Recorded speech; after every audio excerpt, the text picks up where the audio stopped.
موږ پښتو کې وایو دا چاړه یا چاقو ده.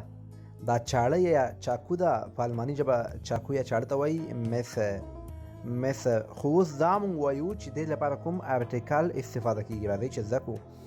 Es ist خالي ځای. A das Messer. B die Messer. C der Messer. A das Messer. B die Messer. C der Messer. دا چاړه یا چاقو د کوم یو ارټیکل د استفاده کیږي دوستانو؟ تاسو په کمنټ کې ولیکئ. زه هم درته په آخر کې ستاسو د ځواب څخه وروسته بیا درته هم صحیح جواب په کمنټ کې لیکم.